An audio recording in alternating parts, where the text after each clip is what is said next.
ధాన్యం కొనుగోళ్ల విషయంలో రైతులను ఇబ్బంది పెడితే సహించేది లేదని, సంబంధిత రైస్ మిల్లర్లపై క్రిమినల్ కేసులు పెట్టాల్సి వస్తుందని జిల్లా కలెక్టర్ ఆనంద్ హెచ్చరించారు. రైస్ మిల్ అసోసియేషన్ ప్రతినిధులతో ఆయన ప్రత్యేకంగా సమావేశమయ్యారు.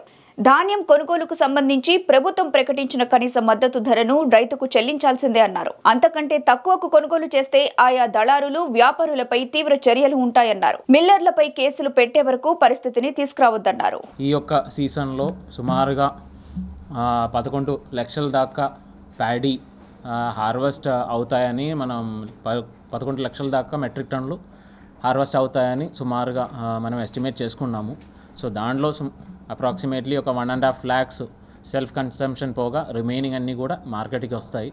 దాంట్లో కూడా మేజర్గా రైతులకి కొద్దిగా ఇబ్బందులు కలుగుతున్నారని లాస్ట్ ఒక 3-4 రోజుల నుంచి కొన్ని ప్రెస్ ఆర్టికల్స్ వస్తున్నాయి. అదేవిధంగా రైతులు కూడా కొంతమంది వచ్చి ఇంటిమేట్ చేయడం జరిగింది. అదేవిధంగా ఫీల్డ్ విజిట్స్ చేసినప్పుడు కూడా కొన్ని చోట్ల ఇలాంటివి ఇబ్బందులు కలుగుతున్నాయని చెప్పి ఇన్ఫర్మేషన్ వచ్చినా కాబట్టి ఈరోజు ప్రెస్ కాన్ఫరెన్స్లో ప్యాడీ ప్రొక్యూర్మెంట్ సంబంధించిన అంశాలన్నీ కూడా చెప్తామనుకొని పిలవడం జరిగింది.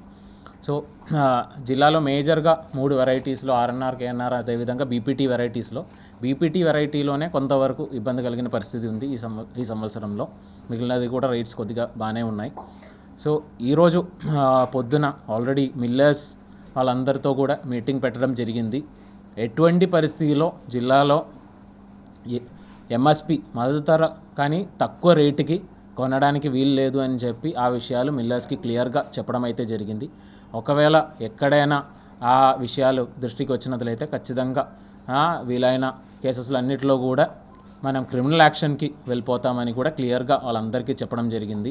సో మిల్లర్స్ కూడా అదే కాకుండా ఒకవేళ అంటే యాక్షన్ అండ్ క్రిమినల్ యాక్షన్ అలాంటివి యాక్షన్ మాత్రం కాకుండా మనం సిఎంఆర్ కోసం ప్రొక్యూర్మెంట్ కూడా, ఎందుకంటే ఇక్కడ ఉన్న రైస్ వెరైటీ కొద్దిగా మంచి వెరైటీస్ ఉన్నాయి కాబట్టి ప్రభుత్వం కూడా ఈసారి గవర్నమెంట్ హాస్టల్స్కి అదేవిధంగా అన్ని గవర్నమెంట్ పిల్లలకి అందరికీ కూడా ఇంకా బాగున్న రైస్ క్వాలిటీ ఇవ్వాలి అనుకొని అలాంటివి క్వాలిటీ ఉన్న రైస్ నెల్లూరులో దొరుకుతాయి కాబట్టి ఇక్కడ నుంచి కూడా ప్రొక్యూర్మెంట్ మొదలు పెడతామని చెప్పి గవర్నమెంట్ నుంచి కూడా ఇన్స్ట్రక్షన్స్ ఉన్నాయి. సో ప్రస్తుతానికి మనం అనుకున్నది సుమారుగా బీపీటీ వెరైటీలో సుమారుగా ఒక 5 లక్షల దాకా మనకు మార్కెట్ అరైవల్స్ రావచ్చు.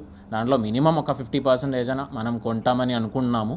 దీనికి మేజర్గా మనకు జిల్లాలో ఒక 2 ఇబ్బందులు ఉన్నాయి. ఎందుకంటే లాస్ట్ ఒక 3-4 ఇయర్స్లో పెద్దగా మనకు ప్రొక్యూర్మెంట్ ఈ జిల్లాలో జరగలేదు కాబట్టి ఈ ప్రొక్యూర్మెంట్ సంబంధించిన యాక్టివిటీస్ మీద ప్రజలకి పెద్దగా అవగాహన లేవు.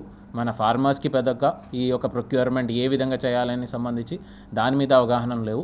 సో దానికి అవగాహన కల్పించడానికి ఆల్ మండల్ స్థాయిలో మండల్ తహసీల్దార్సు, అదేవిధంగా ఎంపీడీఓస్, మండల్ అగ్రికల్చర్ ఆఫీసర్స్ అందరూ కూడా మండల్ని 3 విడతల కింద డివైడ్ చేసుకొని వాళ్ళు ఒక్కొక్కరికి ఒక 4-5 పీపీసీ సెంటర్లు అప్పచెప్పడం జరిగింది. వాళ్ళందరూ కూడా ఈరోజు అన్ని పీపీసీ సెంటర్స్ విజిట్ చేయమని చెప్పి కూడా ఆదేశాలు ఇచ్చి ఉన్నారు. అందరూ కూడా విజిట్ చేసి ఉన్నారు కూడా. అదేవిధంగా ప్రతి ఒక్క సచివాలయం స్థాయిలో కూడా విలేజ్ అగ్రికల్చర్ అసిస్టెంట్స్కి కనీసం ఒక 50 మంది ఫార్మర్స్తో గ్రామ సభలు చేయించుకోమని చెప్పి ఆదేశాలు ఇచ్చి ఉన్నారు. అది కూడా ఈరోజు జిల్లా స్థాయిలో జరిగినాయి.